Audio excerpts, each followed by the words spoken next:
சீமானுக்கு கொடுக்கப்பட்ட அசைன்மெண்ட் என்னன்னா, விஜய் நகர் எதனா பேசி வம்பெடுக்கணும், அவரு என் பக்கம் திரும்பணும். அதுதான் இப்ப அவர் டார்கெட். போட்டி போட்டு கொடுத்துருக்காங்க போகுது. அதனால டிஎம்கே விட்டுட்டு இப்ப டிவிகே தான் அவர் ஃபுல் அண்ட் ஃபுல் ஃபோக்கஸா இருக்காரு. அவையா வந்தான், யார் ஒண்ணு வர சொன்னா, அப்படி இப்படி ஏதாவது கண்ட மணிக்கு பேசுறது. பேசு, ஒரு யூஸும் இல்லை, ஒன்னும் கண்டுக்கதே கிடையாது. நீ பேசி இன்னும் ஒரு யூஸும் ஆக போறது இல்லை. உனக்கு அசைன்மெண்ட் என்ன?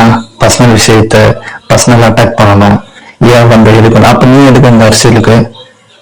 நீ எதுக்கு என்ன கூப்பிட்டாங்க கையை பிடிச்சி வாப்பா வாப்பா, நீ இல்லைன்னா அந்த நாடு இல்லப்பா அப்படின்னால.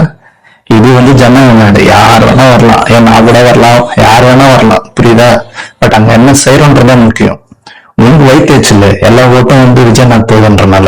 ஓகேவா? எதாலும் அவர் கொள்கையை பத்தி பேசு, மத்ததை பத்தி பேசு, பட் பர்சனலா பேசக்கூடாது. தனிமகன் தாக்குதல் இருக்கவே கூடாது. நீ இப்ப அதுதான் பண்ணிட்டு இருக்க.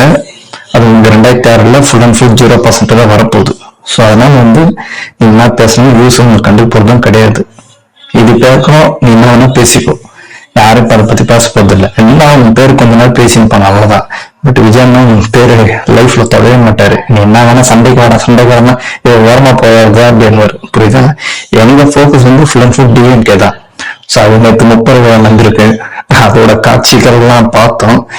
ஃபுல் அண்ட் ஃபுல் எம்டி சேர் தான். 1,00,000க்கு மேல் வெளியே இருந்தாங்களாம் அப்படின்னு ஒருத்தர் சொன்னாரு. இன்னும் செய்ய வேண்டியதுலாம் நிறைய இருக்குன்னு வேற சொன்னாரு.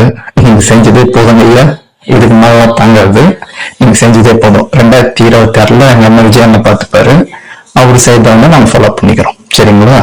இதுக்கப்புறம் சும்மா இதெல்லாம் பண்றது ஒரு விஷயம் இல்லை. ஓகேங்களா? பார்த்து இருந்தாங்க.